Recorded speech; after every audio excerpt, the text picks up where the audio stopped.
ঝড় বৃষ্টি হয়ে যাওয়ার পরে দেখো মেঘে এখনো কিন্তু মেঘ কালো হয়ে রয়েছে, তো বৃষ্টি আবার হবে। তো আমাদের গাছের কিছু কিছু আম পড়েছে, এর জন্য আমি বালতিটা নিয়ে এখন আমগুলো পোড়াবো, তো তোমাদের দেখাই চলো বন্ধুরা। তো যাই, ধীরে ধীরে যেতে হবে, নাহলে মাঝে আমার ভেঙে যাবে। তো জল অনেক হয়েছে, দেখো বন্ধুরা এক গাদা জল। তো এই দেখো বন্ধুরা একটা পেয়েছি, একটু পেয়েছি, বাহ অনেক কটা পেয়ে গেলাম। এই যে আরেকটু পেয়েছি, আরেকটু পেয়েছি, ছোট্ট ছোট্টরা পড়ে গেছে। এবার ওই সাইডে যাই, এই দেখো বন্ধুরা। এবার দেখি, ওই দেখো এই গাছের আম এগুলো, এই দেখো বন্ধুরা, এই দেখো একটুখানিটা একটু। চলো ওই সাইডে দেখি যদি থাকে। এই দেখো এখানে একটা, দেখো বন্ধুরা ফেটে গেছে। তো আমি এখন যাই, চলো তাহলে, স্লিপ কাটার ভয় আছে। তো এখানে দেখো মা দিদা সবাই বসে রয়েছে, ঠান্ডা ঠান্ডা লাগছে। আর দেখো ভাই বড় সাইজ, বাবা ওই আরেকটা আরেকটা আরেকটা। তো দেখো বন্ধুরা সবচেয়ে বড়, আর এটা কিন্তু এই গাছের আম, অনেক বড় বড় সাইজের। আর বন্ধুরা আরেকটা, বাবা রে আমার মানে ভাগ্য খুলে গেছে। এই দেখো বন্ধুরা আমার ভাগ্য খুলে গেছে।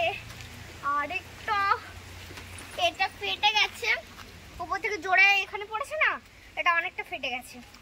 তো আরো দেখি চলো বন্ধুরা। এই দেখো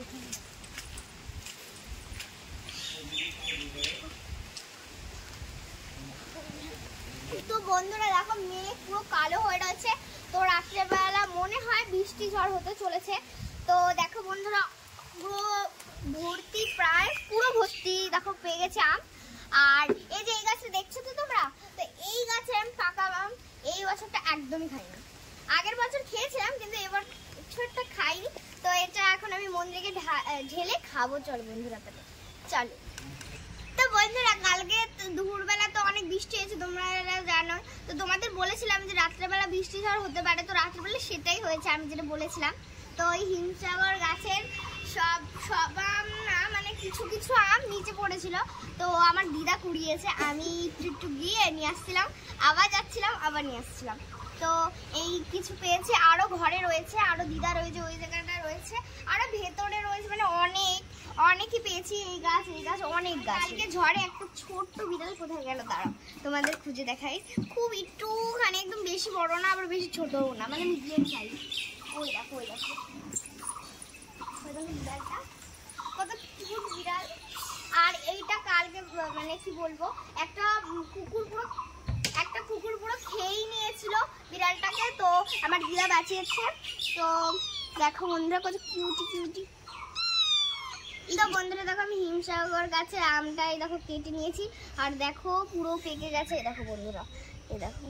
তো আমি কিন্তু ওই আম অনেক নরম হবে, একদম আমার পছন্দ না। অসাধারণ, খুব মিষ্টি খেতে। আমি এখন খেয়ে বুঝলাম যে অনেক মিষ্টি। তো তোমরা আমার ভিডিও যদি তোমাদের ভালো লেগে থাকে অবশ্যই তোমরা লাইক কমেন্ট শেয়ার এবং সাবস্ক্রাইব করতে ভুলবে না। আর যদি আম তোমরা খেতে চাও অবশ্যই আমাদের বাড়ি আসবে, ঠিক আছে? তো আবার 100টা সাবস্ক্রাইবার পূর্ণ হয়ে গেছে তোমাদের আশীর্বাদে, এবং তোমরা পাশে ছিলে এর জন্যেই। তো আমি অনেক খুশি। তো তোমরা এরকমভাবে আমার পাশে থেকো, এটাই আমি চাই।